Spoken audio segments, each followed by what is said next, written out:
క్రీస్తునందు ప్రియ సహోదరి సహోదరులారా, యేసుక్రీస్తు వారి పవిత్ర నామములో మీ అందరికీ శుభాలు.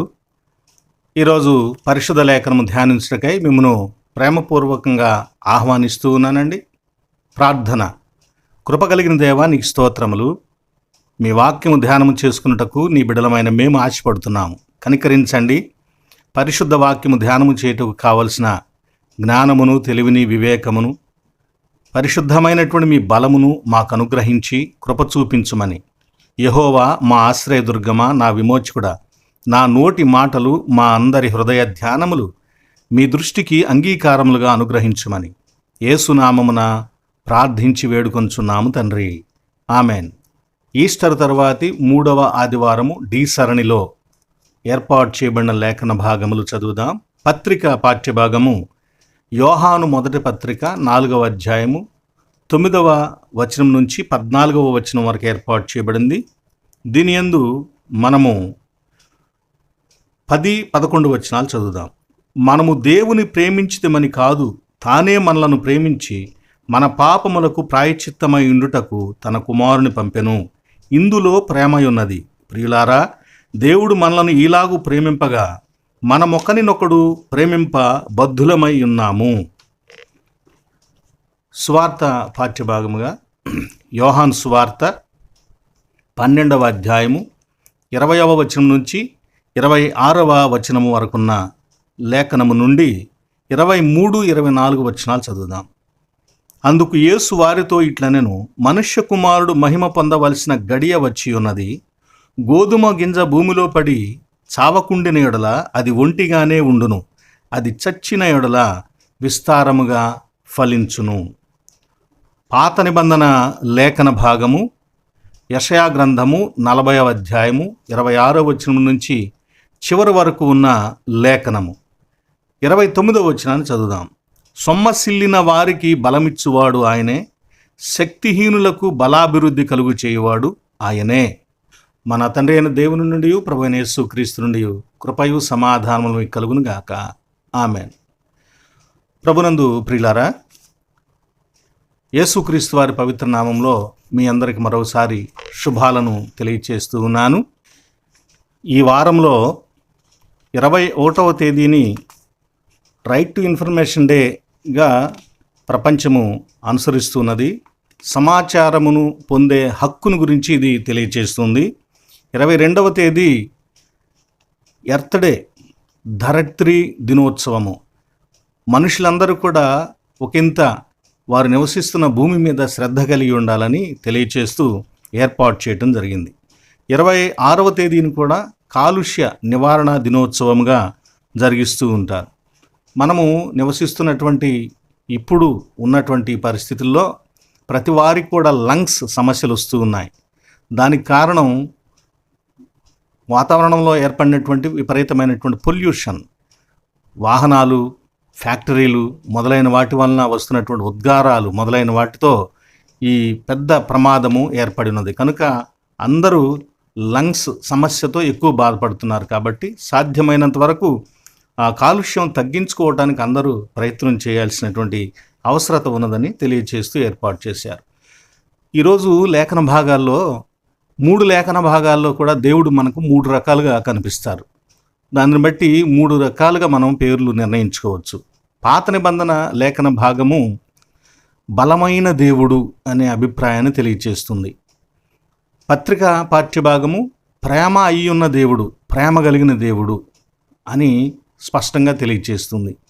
సువార్త పాఠ్యభాగము మహిమగల దేవుడు అనేటువంటి అభిప్రాయము తెలియచేస్తుంది. ఈస్టర్ తరువాతి 3వ ఆదివారమును జూబిలటే సండే అని పిలుస్తారు.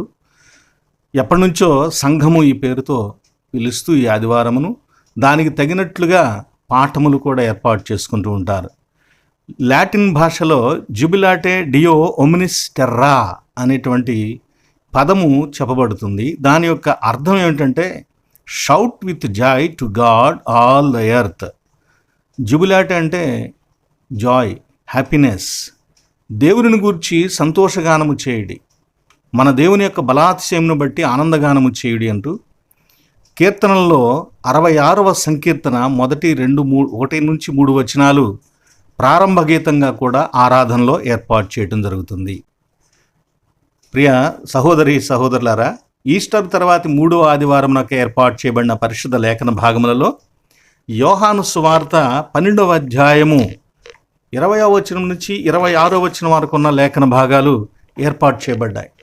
వీటిలో గ్రీకు దేశస్థులు పండుగలో యేసుక్రీస్తు వారిని దర్శించడానికి వచ్చారు. వారు ఫిలిప్పుతో ఆ కబుర్ను పంపించారు. ఫిలిప్పు ఆంద్రేయతో కూడా కలిసి వచ్చి యేసుక్రీస్తు వారికి ఆ మాటలు తెలియజేశారు. అప్పుడు ప్రభు అన్నాడు, మనిషి కుమారుడు మహిమ పొందవలసిన గడియ వచ్చింది. గోధుమ గింజ భూమిలో పడి చనిపోతేనే కానీ అది విస్తారంగా ఫలించింది, లేకపోతే అది ఒంటరిగానే ఉండిపోతుంది అని తెలియచేశాడు. ఈ భాగంలో మహిమ అనేటువంటి మాట మనం చూస్తున్నాం. మహిమ అనేటువంటి మాటకు డోక్సాజో అనేటువంటి పదము వినియోగించబడింది. డోక్సాజో అంటే glorious, glorify, full of glory. Glory అంటే మహిమ. కానీ మహిమ అంటే ఏంటి అర్థం తెలుగులో? మహిమ అనేటువంటి మాటకు తెలుగులోనే నిఘంటువు ఇచ్చేటువంటి అర్థం ఏంటంటే గొప్ప అనే అర్థం. మహిమ పొందవలసిన గడియ అంటే మనుష్య కుమారుడు గొప్ప చేయబడేటువంటి సమయము, గొప్పతనం వ్యక్తమయ్యే సమయం, మనుష్య కుమారుని యొక్క గొప్పతనం తెలియజేయబడే సమయము. ఆయన ఎలాంటి గొప్పవాడో ఈ లోకానికి తెలియజేయబడేటువంటి సమయము ఆసన్నమైనది అని ప్రభువు తెలియచేశాడు. ఇక్కడ మానవుని యొక్క ఆకాంక్షలు మనం చూసినట్లయితే, మానవుని యొక్క ఆకాంక్షలు దేవుని యొద్దకు నడిపించేవిగా ఉండాలి. దేవుని దగ్గరకు మన కోరికలను తీసుకుని వెళ్ళాలి. వాటిని మన దేవునికి చెప్పుకోవాలి. ఆయన వాటిలో మనకు మేలుకరమైన వాటిని అనుగ్రహిస్తాడు. మనకు తెలియకుండా వాటి వెనక మనకి ఏ కీడుందో వాటిని మనకు జరిగించడు, దూరంగా ఉంచుతాడు. కాబట్టి మనము దేవునికి చెప్పుకోవటం మన బాధ్యత అయితే, వాటిలో ఏవి మంచివో అనుగ్రహించడం తెలిసినవాడు ఆయన, అందుకు తగినట్లుగానే ఆయన చేస్తారు. వీళ్ళు గ్రీకు వాళ్ళు ప్రభువును చూడగోరారట, దేవుని చూడగోరటం. మోషే కూడా దేవుని చూడగోరాడు కదా. మోషేకి దేవుడు ఏం చెప్పాడు? ఏ మనిషి నన్ను చూచి బ్రతకడు, కనుక ఎందుకు నువ్వు అనవసరంగా కోరుకుంటావు అని అయినా కరుణ చూపించి తన వెనుక పార్శ్వాన్ని చూపించాడు. మోషేతో పాటు ఇశ్రాయేలీల 70 మంది నాయకులు అహరోనుతో కూడా కలిసి వాళ్ళందరూ పర్వతం మీదకి వెళ్ళినప్పుడు ఆ కొండ మీద ఇశ్రాయేలీలు దేవుణ్ణి చూచారు. దానికి గుర్తుగా వాళ్ళు ఏం చెప్పారంటే, ఆయన పాదముల క్రింద ఒక గోళము, నీలము రంగులో ఉన్నటువంటి గోళం ఉంది అని తెలియచేశారు. ఆ నీలము రంగులో ఉన్నటువంటి గోళం ఆయన పాదాల కింద ఉందని తెలియజేశారు. ఆయనను చూచి కూడా వాళ్ళు అన్నపానాలు పుచ్చుకున్నారని చెప్పబడింది. కనుక దేవుణ్ణి మనుషులు చూచారా అంటే, చిట్ట చివరికి వచ్చేసరికి పరిశుద్ధాత్ముడు ఏమంటాడంటే, ఎప్పుడు ఎన్నడూ ఏ నరుడు దేవునిని చూడలేదు అని తిమోతికి తెలియచేస్తూ పౌలు భక్తుని ద్వారా తెలియచేశాడు. యేసుక్రీస్తు వారు కూడా ఏం చెప్పారు? ఎప్పుడు ఏ నరుడు దేవుణ్ణి చూడలేదు, ఆ దేవునిని ఈ మనుష్య కుమారుడే బయలుపరుస్తూ ఉన్నాడు, బహిర్గతం చేస్తూ ఉన్నాడు, తెలియచేస్తూ ఉన్నాడని తెలియచేయబడింది. యేసును చూడటానికి ఆశపడిన వాళ్ళు ఎవరు? యేసుక్రీస్తు వారి మాటల్లో చూస్తే మొదట ప్రవక్తలు, పాత నిబంధన భక్తులు యేసుక్రీస్తు వారిని చూడటానికి ఆశపడ్డారట. మత్తయి సువార్త 13వ అధ్యాయం 17వ వచనంలో, మీరు చూస్తున్న వాటిని చూడవలనని భక్తులు, ప్రవక్తలు ఎంతగానో ఆశపడ్డారు అని తెలియచేయబడింది. రెండవదిగా యేసుక్రీస్తు వారిని చూడగోరిన వారెవరు? ఆరాధించడానికి ఆయన పుట్టినప్పుడు వచ్చినటువంటి జ్ఞానులు. మూడవదిగా యేసుక్రీస్తు వారిని చూడగోరిన వారెవరు? ఆయనకు సమాజానికి దూరంగా జీవిస్తున్నటువంటి మానవుల చేత చెడ్డవారు అని ముద్ర వేయబడినటువంటి వారు. వారిలో జక్కయ్య కూడా ఒకడు. ఆ జక్కయ్య కూడా దేవుణ్ణి చూడగోరాడు, ప్రభువుని చూడగోరాడు. ఆయన శిష్యులు కూడా ఆయన చూడగోరారు. ఏమని అడిగారు? మొదట వాళ్ళు అడిగిన ప్రశ్నే, రబ్బీ నీవెక్కడ కాపురం ఉన్నావు అని అడిగారు. వచ్చి చూడండి అని ఆహ్వానం తెలియచేస్తుంది. ఈ యోహాను సువార్త వచ్చి చూడండి అనేటువంటి మాటను అనేక సందర్భాల్లో చెప్పబడింది. నువ్వు రా, సెర్చ్ చేసుకో, రీసెర్చ్ చేసుకో అని యోహాను సువార్త సవాలు విసురుతూ ఉంటుంది. అలాగే హేరోదు అంతిప అనేవాడు కూడా యేసుక్రీస్తు వారిని చూడాలని ఎంతగానో ఆశపడ్డాడట. ఆయనకు తీర్పు తీర్చే రోజును చూచి సంతోషించాడట, కానీ వాడు ఆయనను అవమానపరిచాడు. ఇప్పుడు గ్రీసు దేశస్థులు యేసుక్రీస్తు వారిని చూడాలని ఆశపడినటువంటి సందర్భం చెప్పబడింది. ఈ గ్రీసు దేశస్థులు ఎవరండి అన్నట్టు మీకు ఒక మాట గుర్తుపెట్టుకోండి. బైబిల్లో ఎక్కువగా దేవునిని చూచి నమ్మిన వారి కంటే విని నమ్మిన వాళ్ళు ఎక్కువ మంది. కనుక బైబిల్లో చెప్పబడేటువంటి మాట ఏంటంటే, చెవి గలవాడు వినుగాక. కన్నుల గురించి ఎక్కువ చెప్పబడదు. దేవుని గురించి వినాలి, ఆ సత్య సాక్ష్యాన్ని నమ్మాలి. యేసుక్రీస్తు వారి సిలువను గూర్చి వినాలి, నమ్మాలి. నేను కూడా చూస్తాను, ఆ గాయాలని చూస్తేనే నమ్ముతాను అంటే అది సరి అయిన విశ్వాస ధోరణి కాదు అని నేను వ్యక్తిగతంగా భావిస్తూ ఉన్నాను. గ్రీసు దేశస్తులు ఎవరండి? గ్రీకు వాళ్ళకు ఉన్నటువంటి ఒక పేరు ఏంటంటే జ్ఞానులు. వాళ్ళు ఎప్పుడు జ్ఞానాన్ని గురించి పరిశీలన చేస్తారు. క్రొత్త విషయాలు కనుగొనటం, క్రొత్త విషయాల గురించి వాళ్ళు ఎక్కువగా ఆసక్తి చూపుతూ ఉంటారు. ఎక్కువగా మనం ఈ మెడికల్ లాంగ్వేజ్లో చూసినట్లయితే కార్డియాలజీ, ఆంథ్రోపాలజీ, ఇవన్నీ కూడా, ఈ పేర్లన్నీ కూడా గ్రీకు నుంచి వచ్చేటువంటి పేర్లే. కనుక గ్రీకు వాళ్ళు జ్ఞానం కలిగిన వాళ్ళని ఆ రోజుల్లో ఉన్నటువంటి ఒక ఉపాచ. అయితే వారు యేసును చూడాలనుకున్నారట. వీరు ఎవరై ఉండొచ్చు గ్రీకు వాళ్ళని చెప్పడ్డారు, కానీ ఇక్కడ ఒకటండి, యూదులై ఉండి ఇతర దేశాల్లో నివసిస్తున్న వారై ఉండొచ్చేమో. రెండవది, యూదులై ఉండి కేవలము గ్రీకు భాష మాత్రమే మాట్లాడేవాళ్ళు అయి ఉండొచ్చు. యూదుల హెబ్రీ భాష, అరామిక్ భాష తెలియని వారు అయి ఉండొచ్చు. మూడవదిగా, యూదులతో కలిసి జీవిస్తున్నటువంటి అన్యజనులు అయి ఉండవచ్చు. కానీ ఇక్కడ చెప్పబడినటువంటి పదాలను బట్టి మనం చూసినట్లయితే వీరు గెయిర్ లేదా గెర్ అని హిబ్రూ భాషలో చెప్పబడినటువంటి పదము ఏ అర్థాన్ని ఇస్తుందో వాళ్ళై ఉంటారని తెలియచేయబడుతున్నది. ఎవరు హిబ్రూ భాషలో ఈ గర్ అనేటువంటి పదము ద్వారా చూపబడేటువంటి మనుషులు ఎవరు అంటే, సొలొమోను దేవాలయంలో ప్రార్థన చేశాడు కదా. రాజుల మొదటి గ్రంథం 8వ అధ్యాయము 41 నుంచి 43 వచనాల వరకు చూసినట్లయితే అక్కడ సొలొమోను ప్రార్థన ఉంటుంది. ఆ సొలొమోను ప్రార్థనలో 41వ వచనంలో, మరియు ఇశ్రాయేలీయులకు నీ జనుల సంబంధులు కాని పరదేశులు ఈ దేవాలయానికి వచ్చి ఈ దేవాలయం తట్టు తిరిగి ప్రార్థన చేస్తే వాళ్ళ ప్రార్థన కూడా ఆలకించు, తద్వారా నీ నామము యొక్క గొప్పతనాన్ని వారికి కూడా కనపరచు అని సొలొమోను దేవాలయ ప్రతిష్ఠ సందర్భంగా ప్రార్థన చేశాడు. ఈ క్రొత్తవారు పరదేశులు అని చెప్పబడినటువంటి చోట వ్రాయబడిన మాట గెర్ అనేటువంటి హిబ్రూ మాట. దీని అర్థం ఏంటంటే ఏ గెస్ట్ ఆర్ ఫారినర్, లేక సోజర్నర్, స్ట్రేంజర్. అంటే హెబ్రీయేతరులు, ఇతరులు, లేదా ఒక కార్యక్రమానికి గెస్ట్గా వచ్చినటువంటి ఇతర వ్యక్తి, అన్య వ్యక్తి. కానీ వాస్తవంగా వీళ్ళు ఎవరు అని మనం చూడాలంటే ప్రోస్లైట్ అంటే ఈ అన్యమతస్థులు యెహోవా దేవుని మార్గమును ఒప్పుకొని నమ్మి సున్నతి పొందుట ద్వారా దానిలో ప్రవేశిస్తారు. వాళ్ళకు ఒక బాప్తిసం ఉంది. దాని ద్వారా యెహోవా దేవుని బిడ్డలుగా, ప్రజలుగా గుర్తింపు పొందినటువంటి వారు ఉన్నారు. వారు దేవాలయమునకు వచ్చి ఆరాధించుకునే అవకాశం ఉంటుంది. అయితే అన్యజనులకు ఆరాధనలో లోపలికి రాకోకుండా బయట ఒక పోర్షన్, ఒక భాగం ఏర్పాటు చేయబడింది. అంతవరకు రావచ్చు. స్త్రీలు కూడా కొంతవరకు రావచ్చు. అంతకుమించి దేవాలయం లోపల ప్రాంగణంలోనికి వాళ్ళు రావటానికి వీల్లేదు. వస్తే చంపివేస్తామని హెచ్చరిక వ్రాయబడి ఉంటుంది. అలాంటి పరిస్థితుల్లో యేసుక్రీస్తు వారు లోపల కూర్చొని బోధ చేస్తూ ఉన్నారు, బయట వీళ్ళున్నారు. కాబట్టి వీళ్ళొచ్చి యేసుక్రీస్తు వారిని చూడాలని ఆశపడ్డారట. కనుక వీళ్ళని ఏమంటారంటే ప్రోస్లైట్స్ అని చెప్పేసి తెలియచేస్తారు. అంటే ప్రభువును అంగీకరించిన వారు, ఇశ్రాయేలీల దేవుని యొక్క మార్గాన్ని ఒప్పుకున్నవారు అనేటువంటి అభిప్రాయం తెలియదు. ఈ గ్రీకు వాళ్ళు యాపేతు సంతానం, నోవాహు కుమారుడైనటువంటి యాపేతు సంతానం. యాపేతు బిడ్డల్లో యోవాను యొక్క సంతతి వారిని యవనులు అని పిలిచారు. మన తెలుగు ప్రాంతంలో వారికి పెట్టిన పేరు ఏంటంటే యవనులు.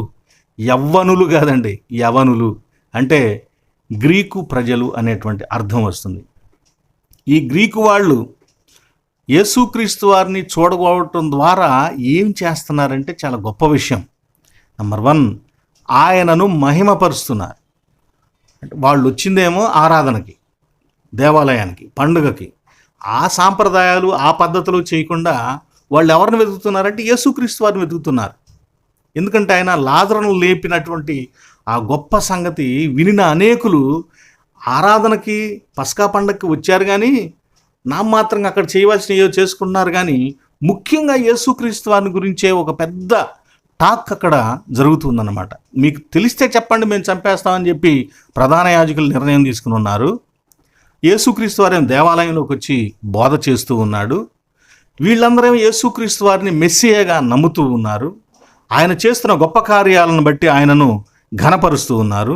కనుక వారు యేసుక్రీస్తు వారిని గుర్తించి వచ్చి ఆయనను మేము చూడాలని అడగటము, ఆయనను గొప్ప చేయటము, అదే మహిమపరచటము.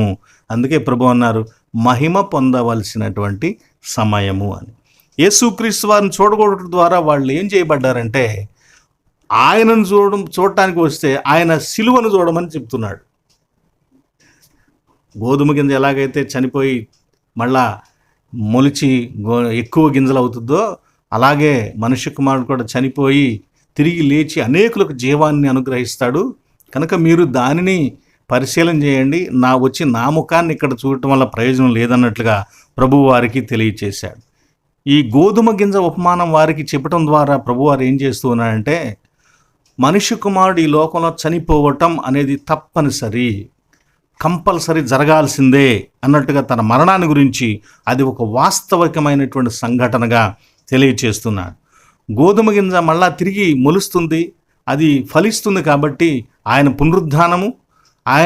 పునరుద్ధానం ద్వారా అనేకులకు కలిగేటువంటి గొప్ప దీవెన, జీవము, రక్షణను గురించి ప్రభువారు వారికి తెలియచేసి ఉన్నాడు. మనుష్య కుమారుడు మహిమపరచబడుట అంటే అర్థమేంటి? ఈ అధ్యాయంలో మనం చదువుకున్న మాటల్లో మనుష్య కుమారుడు మహిమ పొందవలసిన గడియ వచ్చిందని ప్రభు మాట్లాడారు కదా. దాని అర్థం ఏమిటి అని మనం చూస్తే, గడియ, మహిమ పొందవలసిన గడియ. హోరా, హవర్, హోరా అనే పదం నుంచి హవర్ అనేటువంటి పదం వచ్చింది. దీని అర్థం ఏంటి? ఏదైనా ఒక రోజు అయి ఉండొచ్చు, లేదా రోజులో కొద్ది సమయం అయి ఉండొచ్చు. ఈ రెండింటిని కూడా గడియగా మనం చెప్పుకోవచ్చు. కానీ కాలము దృష్టిలో చెప్పలేదు ఇది ప్రభు. సమయాన్ని దృష్టిలో పెట్టుకుని చెప్పలా, సందర్భాన్ని దృష్టిలో పెట్టుకుని చెప్పాడు. సందర్భం ఏం సందర్భం? ఆయన బహుగా కష్టపడవలసిన సందర్భం, ఆయన సిలువ మోయవలసిన సందర్భం, ఆయన మరణించవలసిన సందర్భం, ఆయన చిత్రహింసలు అనుభవించవలసినటువంటి సందర్భం, మరణం ఓడిపోయే సందర్భం, ఆయన అత్యధిక విజయాన్ని మానవులకు సమకూర్చేటువంటి సందర్భం వచ్చింది అని తెలియచేస్తున్నాడు. మహిమ పొందవలసిన గడియ అంటే ఒక సమయము, ఒక రోజు కాదు, కానీ ఒక సందర్భాన్ని ఆయన నొక్కి నొక్కి తెలియచేస్తూ ఉన్నాడు. యేసు ఇక్కడ మనిషి కుమారుడు మహిమ పొందటం, ఏమేమి ఎలా మహిమ పొందాడు అనేటువంటి సంగతులు చూద్దాం. గడియ అంటే ఏదో చూసాం, ఏ పద్ధతుల్లో ఆయన మహిమ పొందాడు. ఒకటి, క్రీస్తుని చూడగోరటం అనేదే ఆయన మహిమకు ఒక కారణంగా మనం చూడవచ్చు. అంటే వీళ్ళు ఎందుకు వచ్చి ఉంటారు? సాధారణంగా చూద్దామనా?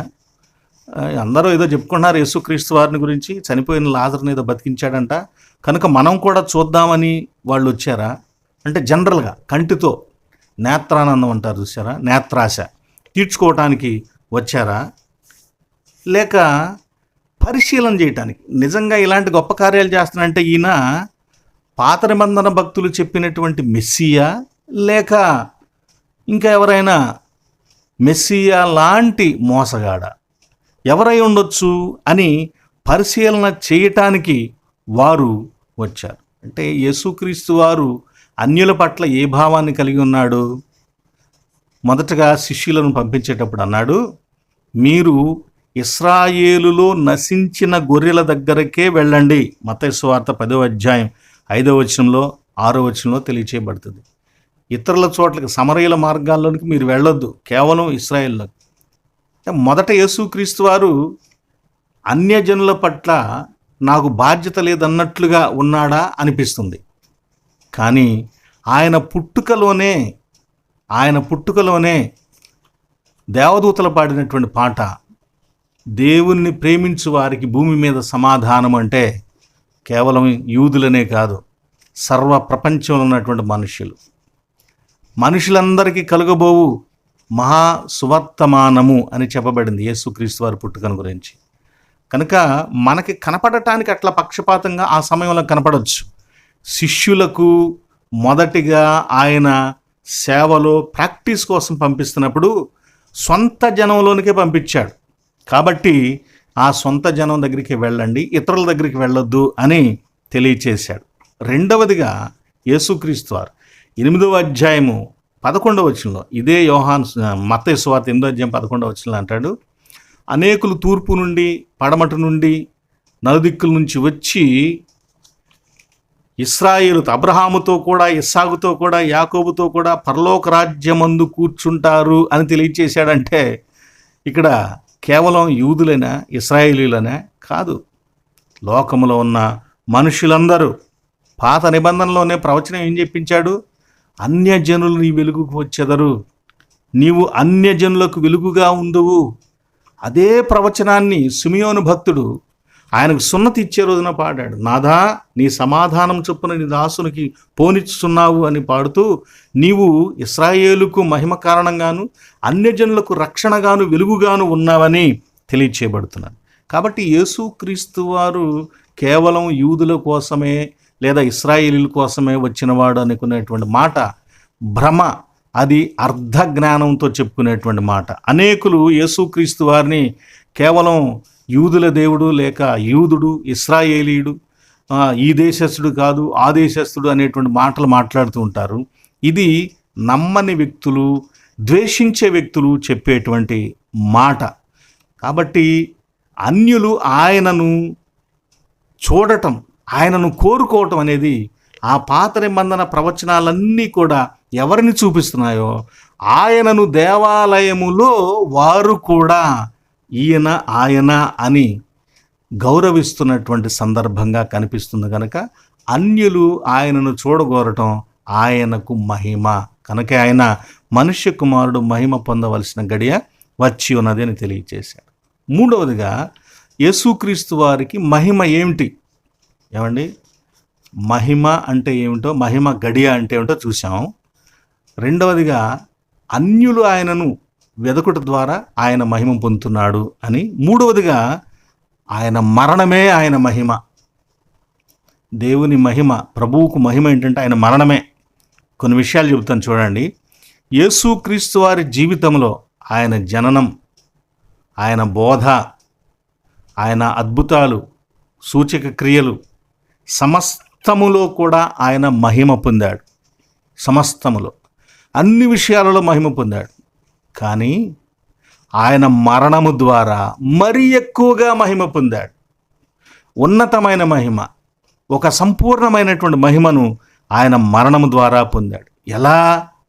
ఒక మనిషి మరణం అతనికి గొప్పతనానికి ఎలా కారణమవుతుంది? మహిమ అంటే గుర్తుపెట్టుకోండి, మనం వేరువేరుగా ఏదైనా భావనలు రావచ్చు, కానీ మహిమ అంటే తెలుగు నిఘంటు తెలుగులో ఉన్న మహిమ అనే మాటకి ఇచ్చే అర్థం ఏంటంటే గొప్పతనం, గ్రేట్నెస్, ఔన్నత్యం ఏమిటి అనేది. ఒక వ్యక్తి మరణం అతనికి ఎలా గర్వకారణంగా ఉంటుంది, గౌరవంగా, గొప్పతనంగా ఉంటుంది? ఆయన మరణములో విధేయత చూపించాడు, మరణము పొందునంతగా విధేయుడయ్యాడు. కనుక ఆయన మరణంలో మనం ఎక్కడన్నా కానీ విధేయత చూపిస్తాం, కానీ ప్రాణాలు పోయేంత పరిస్థితి ఎట్లా విధేయత చూపిస్తామండి? చూపించాం. కానీ ఆయన చూపించాడు. కనుక ఆ విధేయత చూపించటానికి ఒక బలమైన సందర్భమే ఆయన మరణం. కనుక మరణించటానికైనా ఒప్పుకున్నాడు, కానీ అవిధేయుడవటానికి మాత్రం ఆయన ఒప్పుకోలేదు, ఇష్టపడలేదు.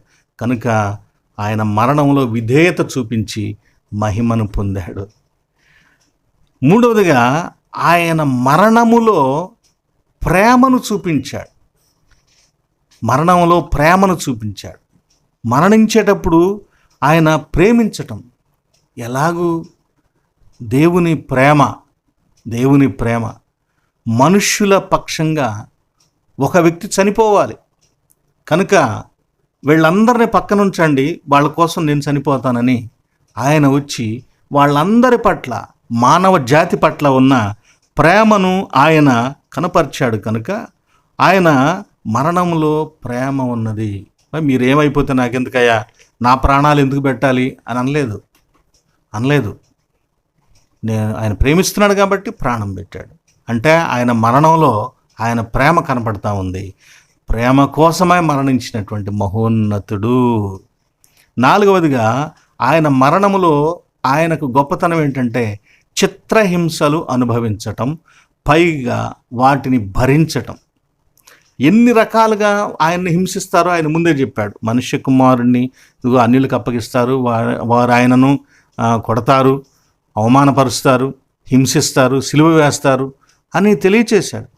అంటే ప్రభువు ఆ హింస ఎలా ఉంటుందో, ప్యాషన్ ఆఫ్ క్రైస్ట్ అనే ఇంగ్లీష్ సినిమా తీస్తూ ఉన్నప్పుడు ఒక బండకు చేతులు కట్టి యేసుక్రీస్తు వారిని కొరడాలతో కొట్టే సందర్భంలో ఆ హీరోకి దెబ్బ తగలకుండా ఉండటం కోసమై వీపు మీద ఈ పొట్ట చుట్టూ కూడా శరీరంలాగానే ఉండే ఒక ప్లాస్టిక్ కవర్ లాంటిది కట్టారంట. అంటే అది మనకు శరీరంలాగా కనపడుతుంది, ప్లాస్టిక్ కవర్లాగా కనపడదు. ఒకసారి అనుకోకుండా అతని వీపు మీద నుంచి అది జారి కింద పడిపోయిందట. ఇంతలో సైనికుడిగా నటిస్తున్న వ్యక్తి ఆ కొరడాని ఎత్తాడు, ఆ ఊపు ఆపుకోలేక కొట్టాడు. ఆ కొరడ అతని వీపు మీద తగిలి గాయాలైతే వారం రోజులు అతను మనిషి కాలేదట. జ్వరం వచ్చి ఆ బాధకు తట్టుకోలేక షూటింగ్ కొన్నాళ్ళు ఆపేశారట. విచిత్రం ఏంటంటే యేసుక్రీస్తు వారి శ్రమలు ఎలా ఉంటాయో చూపించడానికి కేవలం నటించినటువంటి ఒక నటుడు వాటినన్నిటిని చూచిన తర్వాత ఈరోజు యేసుక్రీస్తు వారికి సాక్షి అయ్యాడు. అతను క్రీస్తును తన రక్షకునిగా అంగీకరించి ప్రకటిస్తూ ఉన్నాడు. కనుక ఆయన పొందిన హింసలు ఆయన గొప్పతనాన్ని చూపిస్తూ ఉన్నాయి. 5వదిగా మరణములో ప్రభువు లేఖనాలను నెరవేర్చాడు. లేఖనాలను నెరవేర్చడం కోసం ఆయన మరణించాడు. కొరింథీ పత్రికలో లేఖనముల ప్రకారము యేసుక్రీస్తు వారు మరణించి 3వ దినమున తిరిగి లేచాడని అంటాడు. కనుక లేఖనాలు నెరవేర్చడం అంటే సామాన్యమైన విషయమా? అది ఆయన గొప్పతనం. మరణంలో నెరవేరుస్తాం కనుక ఆయన మరణం ఆయనకు గొప్ప విషయం. 6వదిగా యేసుక్రీస్తు వారు తన మరణములో ప్రార్థన చేశాడు. ఆ మరణం కూడా మామూలు మరణం కాదు కదండి. పక్కన ఆ వైపున ఈ వైపున ఉన్న వాళ్ళేమో దూషిస్తూ ఉన్నారు, తిడుతూ ఉన్నారు. కానీ ఈయన ప్రార్థన చేస్తూ ఉన్నాడు. మాటిమాటికి తండ్రి వీళ్ళని క్షమించు, తండ్రి వీళ్ళని క్షమించు అని ఆయన ప్రార్థన చేస్తూనే ఉన్నాడట. తండ్రికి ప్రార్థన చేశాడు, నన్ను ఎందుకు విడిచిపెట్టావు, నా ఆత్మను తీసుకో అని. ఇలా యేసుక్రీస్తు వారు తన మరణంలో ప్రార్థన కూడా చేస్తూ ఉన్నాడు. కనుక మరణంలో కూడా అలాంటి హింసాత్మకమైన పరిస్థితుల్లో కూడా, వ్యతిరేకమైన పరిస్థితుల్లో కూడా ఆయన తన మరణంలో ప్రార్థన చేశాడు. కాబట్టి ఆయన గొప్పతనం, ఆయనకు మహిమగా ఆయన మరణం ఉంటుంది. 7వదిగా ఆయన త్యాగము, మరణములో ఆయన త్యాగము. ఆయన మరణించడం వల్ల ఆయనకు ప్రయోజనం ఏమీ లేదండి. ప్రయోజనం అంతా ఎవరికంటే మనకి. అంటే మనం ప్రయోజనం పొందాలంటే ఆయన తన ప్రాణాన్ని పోగొట్టుకోవాలి, ధారబోయాలి, ఆయన ప్రాణాన్ని త్యాగం చేయాలి. పరమాత్మ పుణ్యదాన బలియాగం అని ఒక శ్లోకం చెబుతూ ఉంటారు కదా. సర్వపాప పరిహారో రక్త ప్రోక్షణం ఆవశ్యకం, తద్రక్తం పరమాత్మైన పుణ్యదాన బలియాగం అని. అంటే యేసుక్రీస్తు వారు కూడా అలాగే తన యొక్క ప్రాణాన్ని ధారబోసాడు, త్యాగం చేశాడు. Sacrificial love. ఆ మరణంలో ఆయన త్యాగము ఆయన మహిమపరచుటకు కారణమై ఉన్నది. తెలిసి 8వదిగా ఇష్టపూర్వకంగా ఈ బాధలు అనుభవించటానికి అప్పగించుకున్నాడు. తప్పించుకోలేదు, అప్పగించుకున్నాడు. తెలిసి తెలిసి అప్పగించుకున్నాడు, మరణించడానికి అప్పగించుకున్నాడు. ఎక్కడో రూపాంతరపు కొండ దగ్గర చెప్పాడు, మనం యెరూషలేముకి వెళ్దాం, అక్కడ మనుష్య కుమారుడు ఇలా ఇలా హింసించబడతాడు, అప్పగించబడతాడు, తర్వాత చనిపోయి 3వ దినం లేస్తాడు, కనుక ఆ మరణం పొందటానికి నేను వెళ్ళాలి, కనుక మనం బయలుదేరి యెరూషలేముకి వెళదాం అంటే ఆయన స్వయంగా కావాలని బాధలన్నిటినీ కూడా తెలిసి ఉన్నవాడయుండి అట్టి బాధలు అనుభవించటానికి తనను అప్పగించుకున్నాడు. నన్ను పట్టుకోండి, వీళ్ళందరూ వదిలిపెట్టండి అన్నాడు. ఎంత గొప్ప విషయం! యేసుక్రీస్తు వారికి మరణములో కలుగుతున్నటువంటి మహిమగా మనము చూడవచ్చు. 9వదిగా గొప్ప విషయం, యేసుక్రీస్తు వారికి ఒక్క మాట ప్రార్థన చేస్తే తండ్రి అనేక వ్యూహాలను పంపిస్తాడంట, దూతలు. అంటే ఆయనకు శక్తి ఉంది, ఏమైనా చేయగలిగిన శక్తి ఉంది, ఏదైనా చేయగలిగినటువంటి సేవకులు దూతలు ఉన్నారు.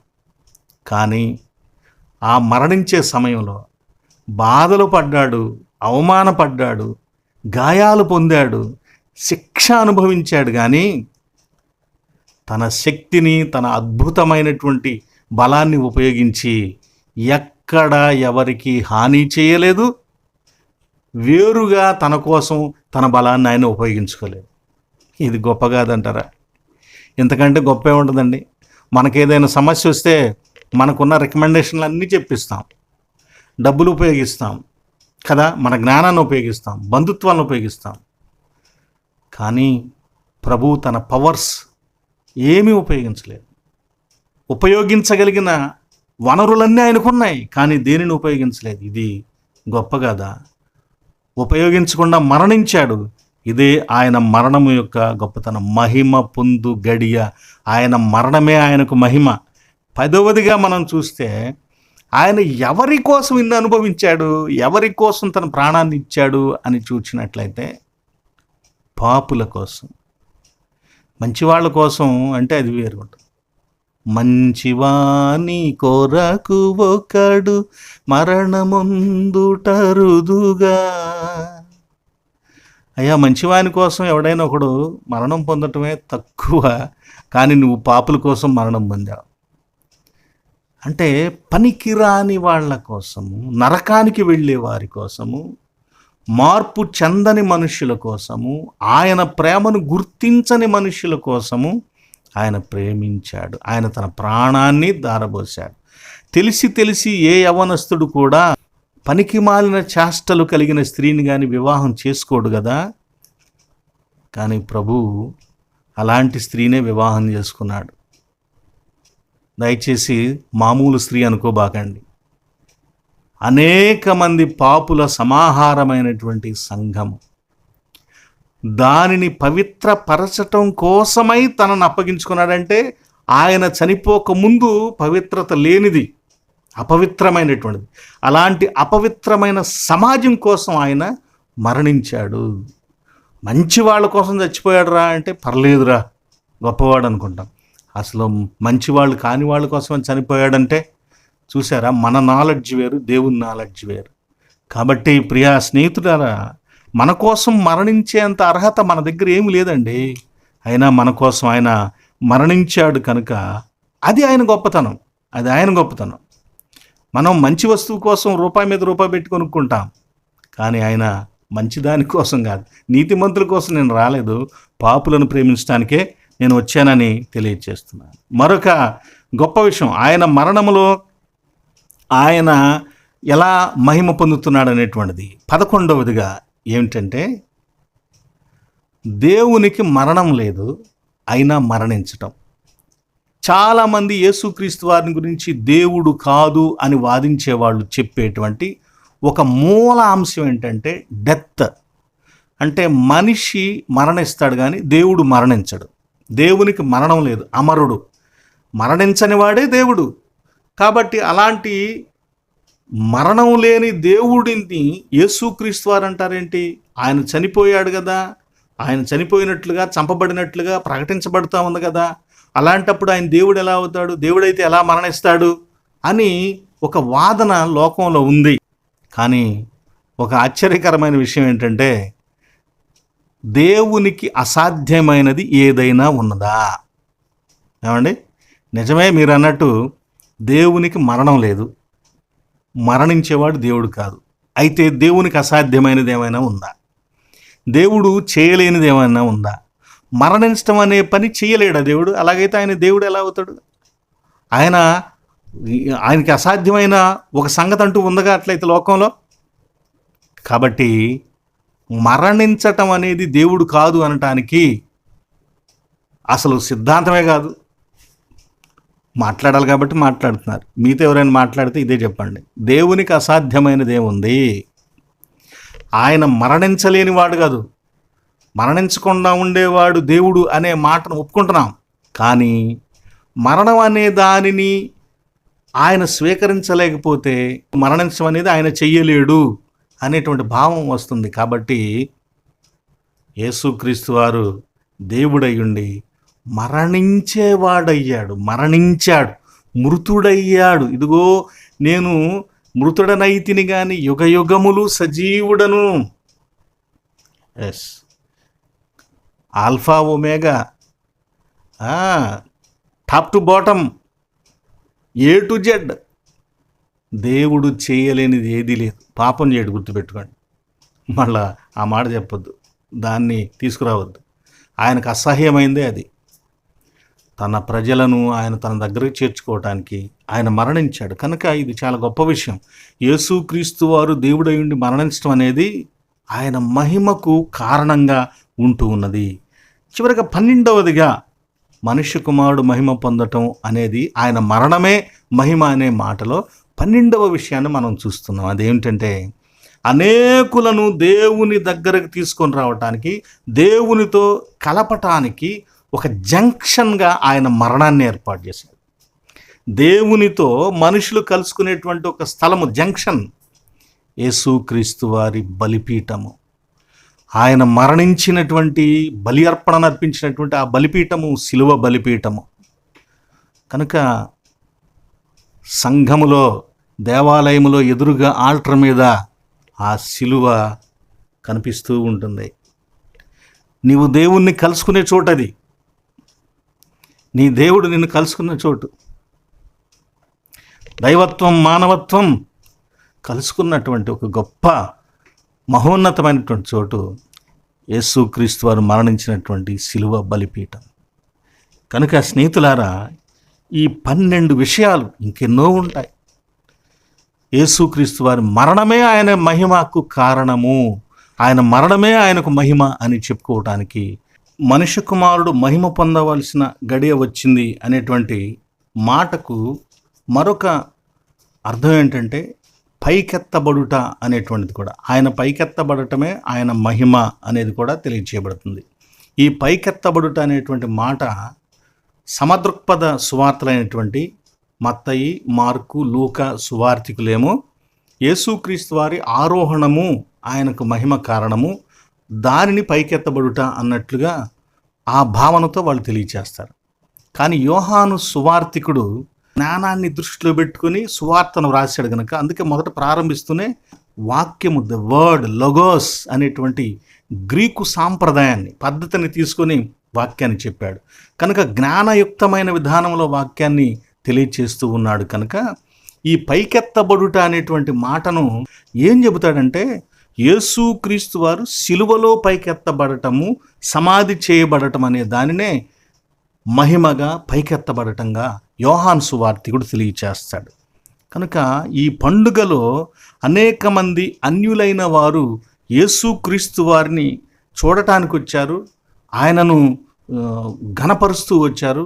కనుక ఆయన ఆ పండుగలో సాధారణంగా ప్రధాన యాజకులు జరిగేటువంటి మాస్ మొదలైనవన్నీ కూడా ఉన్నతమైనవిగా భావించబడతాయి. కానీ ఆ రోజు ఆ పండుగలో యేసుక్రీస్తు వారే హైలైట్గా కనిపిస్తూ ఉన్నాడు.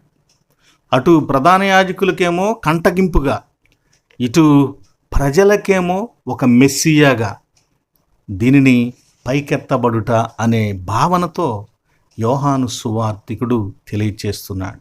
కాబట్టి ఆరోహణమైనా మనం చెప్పుకోవచ్చు, ఇబ్బంది లేదు. పైకెత్తబడుట అంటే ఆయన మహిమకు కారణం, రెండవది శిలువ మరణము తిరిగి లేవటాన్ని కూడా మనము మహిమగా చెప్పుకోవచ్చు. ఇదే భాగంలో మరొక మూలాంశము వీట్, గోధుమ గింజ, సిటోస్ అనేది చెప్పబడింది. ఈ గోధుమను గురించి వాస్తవంగా ఇశ్రాయేలీలకు ఉండేటువంటి అభిప్రాయం ఏంటంటే ఒక పవిత్రమైన భావన. యూదుల రబ్బీలు కూడా కొన్ని కథలు చెప్పేటప్పుడు గోధుమలను మంచివారికి, సజ్జనులకు సాదృశ్యంగా, ఇతరమైనటువంటి కలుపు మొక్కలు మొదలైన వాటిని చెడ్డవారికి సాదృశ్యంగా తెలియచేస్తూ అనేక వృత్తాంతాలు బోధలో చెబుతూ ఉండేవాడు. యేసుక్రీస్తు వారు కూడా అదే చెప్పాడు. గోధుమలను నీతిమంతులకు, గురువులను భక్తిహీనులకు సాదృశ్యంగా చెప్పటం జరిగింది. కాబట్టి గోధుమ గింజ అంటే ఒక నీతియుక్తమైనటువంటిదిగా ప్రభువు తెలియచేస్తున్నాడు. రెండవదిగా గోధుమ పిండితో యూదుల ఆరాధనలో నైవేద్యం సమర్పించబడుతుంది. గోధుమ పిండితో చేసిన రొట్టెలు ప్రత్యక్ష గుడారములో ఉంచబడతాయి, సన్నిధి బల్లలో. కాబట్టి గోధుమకు చాలా పవిత్రమైనటువంటి తాత్పర్యము, సమర్పణ భావము యోదయ సాంప్రదాయంలో ఉంది. కాబట్టి గోధుమకు ఒక పవిత్రమైన భావన ఉంది.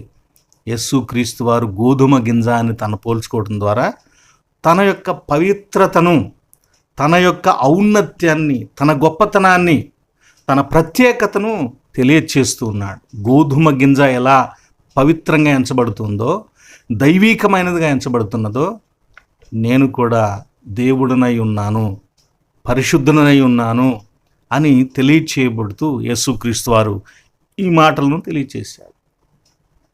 ఇక గింజ, సీడ్, కొకోస్ అనేటువంటి మాట, కెర్నెల్ అనేటువంటి మాట కూడా ఒక మాట ఇక్కడ తెలియజేయబడుతుంది. కెర్నెల్ అంటే మనం విత్తనం ఏదైనా ఉందనుకోండి, ఇప్పుడు మామిడికాయ ఉందనుకోండి, మామిడికాయ మనం చీకేసిన తర్వాత విత్తనం ఉంటుంది. విత్తనం లోపల పప్పు లాంటిది ఉంటుంది, విత్తనం అంత పైనేమో గట్టి టెంక్ ఉంటుంది. వేరుశనక్కాయ కూడా పైన గట్టి టెంక్ ఉంటుంది, లోపల పప్పులు ఉంటాయి. ఈ పైన ఉండేటువంటి గట్టి భాగాన్ని ఏమంటారంటే షెల్ అంటాం. లోపలుండే మెత్తని పదార్థం, అది పప్పు అయి ఉండొచ్చు, జిగురు అయి ఉండొచ్చు, ఒక్కొక్క విత్తనంలో విత్తనాన్ని బట్టి ఉంటుంది. అది జీవమును భద్రము చేసుకొని ఉండేటువంటి భాగం, అది జీవముండే భాగం. అది అక్కడ జీవము దాగి ఉంటుంది. అవును, దేవుడు విత్తనాలను ఇచ్చాడు. ఆదికాండం 1:11 భూమి అనేక రకాలైనటువంటి మొక్కలను, విత్తనాలు ఇచ్చేటువంటి మొక్కలను పుట్టించునుగాక అంటే ఆ రీతిగా అయ్యింది అని చెప్పేసి మనం అందరం పాడుకుంటూ ఉంటాం. నీళ్లతో విత్తువాడు 126వ సంకీర్తనలో చెప్పినట్లు గుప్పిడి విత్తనాలు విత్తేవాడు అనేకమైన గింజలను కోస్తాడని తెలియచేయబడుతుంది.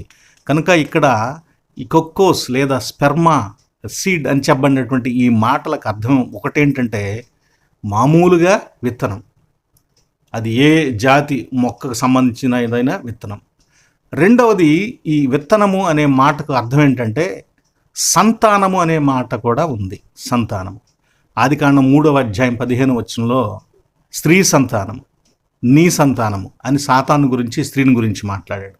అబ్రహాముకు నీ సంతానానికి ఈ భూమిని ఇస్తానని చెప్పాడు. దాని గురించే గలతీ పత్రిక 3వ పౌలు భక్తుడు అంటాడు, ఆ సంతానము క్రీస్తే అని తెలియచేస్తాడు. కనుక సీడ్ అంటే సంతానము అనేటువంటి ఒక మంచి భావన కూడా పరిశుద్ధ గ్రంథం మనకు తెలియచేస్తుంది. మూడవదిగా గోధుమ గింజ, సీడ్, విత్తనము అంటే మూడవది పెట్టుబడి, మూలధనము. దీనిని విత్తము అంటారు. గృహము, విత్తము పితరులు ఇచ్చినటువంటిది. సుబుద్ధి గల భార్య యెహోవా దయచేస్తాడంటారు కదా. విత్తము అంటే మూలధనం, మూల పెట్టుబడి మనకి మొదట ఇచ్చేవారు ఎవరంటే మన తల్లిదండ్రులు, మన పితరులు, మన పూర్వీకులు. వారి ద్వారా మనం పొందుతాం. మన దేశంలో ఒక తెగవారు ఉన్నారు. వారు మన ఏరియాలో కూడా పెద్ద పెద్ద వ్యాపారాలు చేస్తూ ఉంటారు, తెలుగు ప్రాంతంలో కూడా.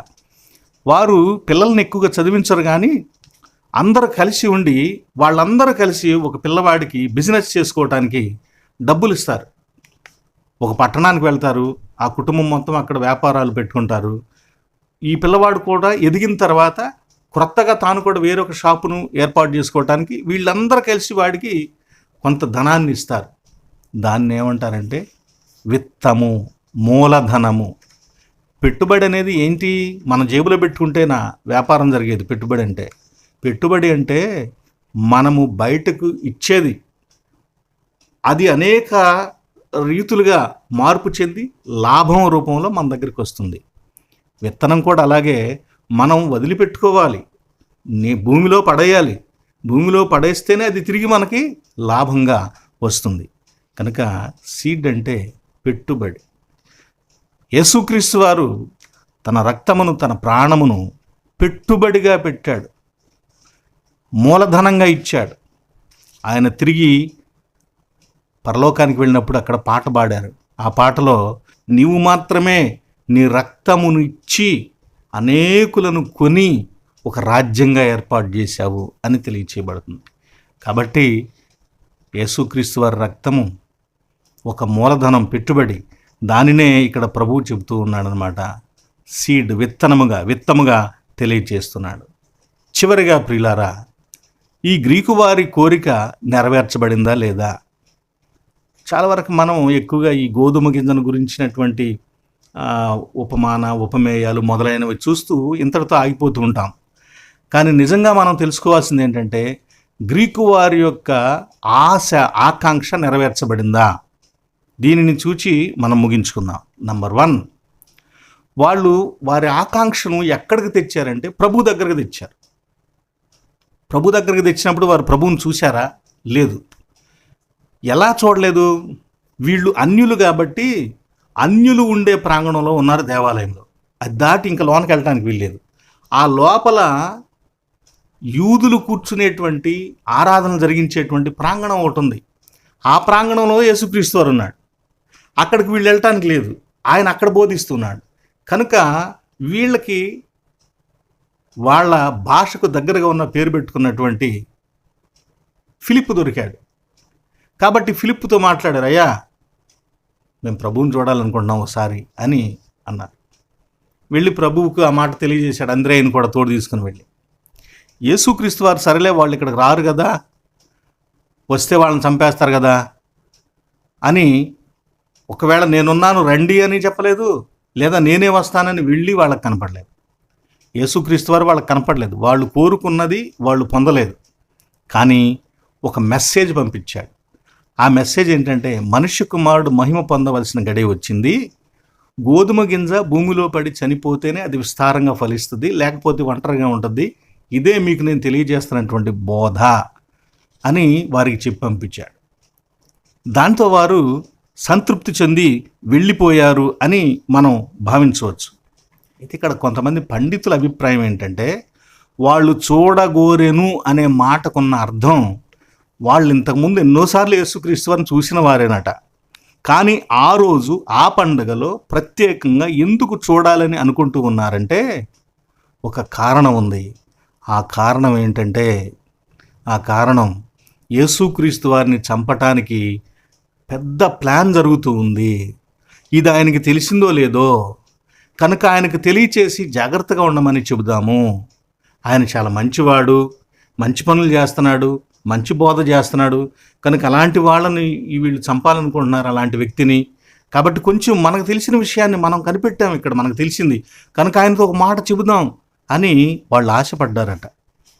కానీ యేసుప్రభు వారు వాళ్ళ హృదయంలో ఉన్న సంగతి తెలుసు, వాళ్ళు ఏం చెప్పాలనుకున్నారో తెలుసు. కనుక మీరేం భయపడాల్సిన పని లేదు.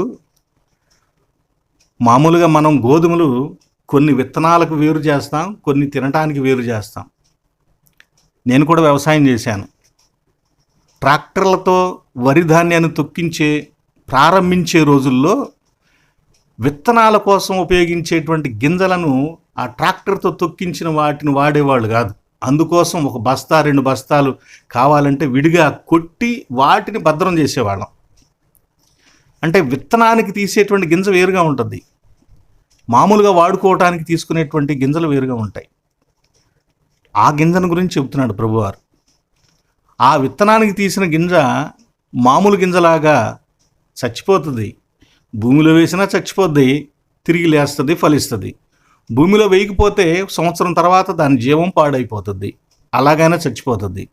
అంటే గోధుమ గింజ చచ్చిపోవటం ఖాయం, తప్పదు, చనిపోవాల్సిందే. అయితే ఆ గోధుమ గింజ ఎలా చనిపోద్దని ఇక్కడ చెప్తున్నాడంటే తిరిగి లేచేదిగా చనిపోద్ది. మరలా భూమిలో నుంచి పుట్టుకొని వచ్చి అనేకమైన గోధుమ గింజలను ఇచ్చేటువంటి డెవలప్మెంట్ జరిగేదిగా, డెవలప్మెంట్ కోసమే చనిపోతుంది ఇది. అలాంటి గోధుమ గింజ ఈ గోధుమ గింజ అని తెలియజేస్తున్నాడు. కాబట్టి మీరేం భయపడొద్దు. ఈ మరణం అనేది నాకు తెలియందేం కాదు, నేను వచ్చిందే దీనికోసం. మీరు అందుకోసం అని మీరు భయపడాల్సిన పని లేదు. గోధుమ గింజ చనిపోవటం ఎంత ఖాయమో నేను కూడా చనిపోవాలి, అంతే ఖచ్చితం, ఇది సత్యం. అయితే తిరిగి లేస్తాను అనేటువంటి సందేశాన్ని వాళ్ళకి చెప్పాడు. కాబట్టి వాళ్ళు సంతృప్తి చెందారు. ఫిలిప్పుని మళ్ళీ అడగలేదు, ఆంద్రేయను మళ్ళీ అడగలేదు. మేము వస్తాం చూస్తాం, మీకు తెలియదు, ఒక రహస్యం చెప్పాలి ప్రభుకి అనే మాటలకి లేవు. వీళ్ళ కోరిక ప్రభువు చెప్పారు, ప్రభు వీళ్ళకి చెప్పాల్సింది చెప్పాడు, అంతే, అంతటితో ముగించబడింది. అంటే వాళ్ళ కోరిక తీరిందా తీరలేదా? ఎస్, సంతృప్తి చెందారు వాళ్ళు. రెండవదిగా వాళ్ళు ఆయన చూడాలనుకుంటే ఈయనేంటి ఏదో ఒక చిన్న ఉపమానం చెప్పాడు అని అంటే,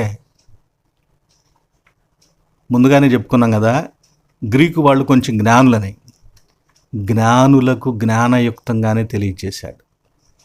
అది వాళ్ళు అర్థం చేసుకున్నారు కనుక ఒక సంతృప్తితో అక్కడి నుంచి వెళ్ళుంటారు వాళ్ళు, ఒక సంతోషంతో వాళ్ళు వెళ్ళుంటారు. మూడవదిగా భయంతో యేసుక్రీస్తు వారి దగ్గరికి వచ్చారు.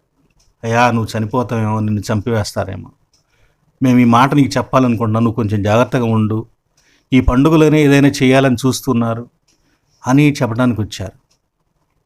యేసుక్రీస్తు వారు పంపించిన సందేశాన్ని విని భయంతో వచ్చిన వారు నిరీక్షణతో ముందుకు వెళ్ళారు. ఆయన ఎప్పుడు చనిపోతాడు, ఎప్పుడు తిరిగి లేస్తాడు, ఆయన తిరిగి లేచేది ఎప్పుడు అని తిరిగి లేచిన ప్రభువును దర్శించడానికి వాళ్ళు నిరీక్షణతో ముందుకు వెళ్ళిపోయారు. యేసుక్రీస్తు వారికి సంబంధించిన ఈ సంఘటనలన్నింటిలో కూడా మొదట భయం, తర్వాత ఆనందం. ఈ 12వ అధ్యాయంలో యోహాను సువార్త 12వ అధ్యాయం 21వ వచనం చూడండి. అయ్యా, మేము ఆయనను చూడటానికి వచ్చాం, ఒక ఆకాంక్ష తెలియచేయబడింది. కానీ 20వ అధ్యాయం 20వ వచనంలో చూడండి, 20వ అధ్యాయం 20వ వచనంలో ఆయన అలాగు చెప్పి వారికి తన చేతులను ప్రక్కను చూపగా శిష్యులు ప్రభువును చూచి సంతోషించిరి.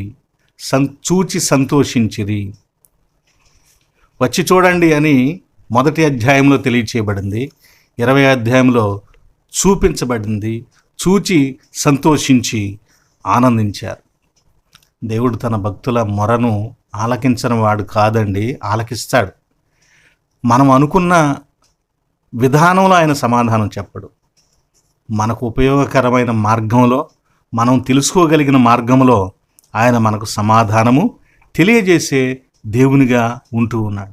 ఈ విధంగా గ్రీకు వారి యొక్క ఆకాంక్ష నెరవేర్చబడింది. వారు అప్పుడు చనిపోకముందు ఆయన్ని చూడాలనుకున్నారు. ఆయన అన్నాడు, ఇప్పుడు కాదు, మీకు చనిపోయి తిరిగి లేచిన తర్వాత ఆ దర్శనం, మహిమ దర్శనం మీకు. కనుక నేను చనిపోవటం అనేది కంపల్సరీ, మీరు భయపడొద్దు, దాని గురించి ఎదురు చూడండి, నిరీక్షించండి.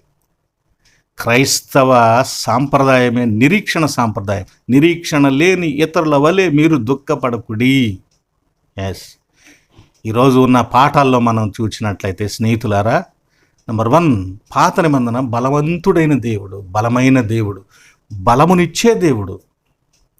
పత్రిక పాఠ్యభాగంలో చూసినట్లయితే ప్రేమించిన దేవుడు, ప్రేమను చూపించిన దేవుడు, ప్రేమ అయ్యున్న దేవుడు, ప్రేమించండి అని ఆజ్ఞాపించిన దేవుడు, ప్రేమించే వారికి గొప్ప దీవెనలను ఉంచినటువంటి దేవుడు. సువార్త పాఠ్యభాగంలో మహిమగల దేవుడు, మహిమ పొందే దేవుడు. యేసుక్రీస్తు వారి యొక్క మరణమే మనం 12 కారణాలు చెప్పుకున్నాం కదా. కనుక మహిమ కలిగిన దేవుడు. ఇలాంటి గొప్ప దేవుణ్ణి ఆరాధిస్తూ ఉన్న మనము కూడా ఆ మహిమగల సువార్తను మన వీపున వేసుకొని ఆ శిలువ సువార్తను ప్రకటిస్తూ ఆయన ద్వారా బలము పొందుకుందాం, ఆయన ప్రేమను పొందిన మనము ఇతరులకు కూడా ప్రేమను పంచుదాం. మనము మన జీవితాల్లో ఆయన మహిమను తెలుసుకున్నాం. ఆ మహిమ గల దేవునిని అనేకులకు పరిచయం చేద్దాం. సర్వశక్తిమంతుడు ఈ జుబిలాటే ఆనందకరమైనటువంటి గానము చేయండి అని చెప్పినటువంటి ఆదివారమున ఇట్టి సంతోషమును మన జీవితాలలో నింపి ఆశీర్వదించునుగాక. ఆమెన్. సమస్త జ్ఞానమునకు మించిన దేవుని సమాధానము యేసుక్రీస్తు వలన మీ హృదయములకును మీ తలంపులకును కావలియునుగాక. ఆమెన్. ప్రార్థన. పరిశుద్ధమైన తండ్రి, కృప కలిగిన దేవానికి స్తోత్రము నాయన. ఇదిగో ఈ సమయమున మీ వాక్యము ఇంతవరకు ధ్యానము చేసుకున్నాం. అట్టి వాక్యములో ఉన్నటువంటి మీ చిత్తమును, మీ ప్రేమను, మీ బలమును, మీ మహిమను తెలుసుకున్నాం నాయన. అట్టి మహిమకు తగినట్లుగా మేము జీవించడానికి మహిమ సువార్త, శిలువ సువార్తను ప్రకటించుచు నాయన మీ ప్రేమను అనేకులకు రుచి చూపించగలిగిన ఒక మంచి క్రైస్తవులంగా జీవించడానికి మమ్ములను నడిపించండి, బలపరచండి. నీ శిష్యులముగా గుర్తించబడే ప్రేమ కలిగినటువంటి వ్యక్తులంగా, దైవీక ప్రేమ అనుభవాలను కలిగిన వారంగా ఉండటానికి కృపద ఇచ్చేయండి ఆయన. తిరిగి మరొక పర్యాయం మేమందరం కూడా మీ వాక్య ధ్యానంలో కలుసుకునే అవకాశం మాకు దయచేయండి. ఇదిగో నాయన, మీ యొక్క ఆశీర్వాదాలు మాకు అందరికీ ప్రసాదించండి. మాలో ఎవరు ఏ బలహీనతలతో ఉన్నారో కనికరించి వారికి కృప చూపించండి నాయన. సహాయం చేయండి. లోటుపాట్లతో బాధపడుతున్న బిడ్డలకు కావలసిన సమృద్ధిని, సంతృప్తిని దయచేయండి. రోగములు, వ్యాధులతో చుట్టుముట్టి బాధపడుతున్న బిడ్డలను కనికరించిన ఆయన దయతో వారికి మంచి ఆరోగ్యం దయచేయండి. మానసికంగా వ్యధలలో చిక్కుబడినటువంటి బిడ్డలు, కృంగిపోయినటువంటి బిడ్డలు నాయన, అట్టి బిడ్డలను కనికరించి బలమునివ్వండి. అలసిపోయిన వారి జీవితాల్లో నాయన, సొమ్మసిలిన వారి పరిస్థితులలో నీవు తోడుగా ఉండి బలమును దయచేయండి నాయన. మీ కృపా సహాయమును బట్టి నా తండ్రి, మీ నామమునకు మహిమార్థముగా బలపరిచి మీ సాధనాలుగా వాడుకొనండి. మీ దాసుని ద్వారా మాట్లాడిన మాటలు మా హృదయాలలో పదిలిపరుచుకుని అనుసరించే కృపా సహాయం మాకు దయచేయమని మీకు మహిమ, ఘనత, ప్రభావాలు చెల్లించుకొనుచు ప్రభు అయిన యేసుక్రీస్తు వారి పేరున వేడుకొనుచున్నాము తండ్రి. ఆమెన్. పరలోకమందున మా తండ్రి, నీ నామము పరిశుద్ధపరచబడునుగాక. నీ రాజ్యము మాకు వచ్చునుగాక. నీ చిత్తము పరలోకమందు నెరవేరుచున్నట్లు భూమి యందు నెరవేరునుగాక. మా అనుదిన ఆహారము నేడు మాకు దయచేయము. మా ఎడల అపరాధము చేసిన వారిని మేము క్షమించి ఉన్న ప్రకారము మా అపరాధములను క్షమించుము. మమ్మను శోధనలోనికి తేక దుష్టుని నుండి తప్పించుము. రాజ్యము, శక్తియు, మహిమ నిరంతరం నీవై ఉన్నవి తండ్రి. ఆమెన్.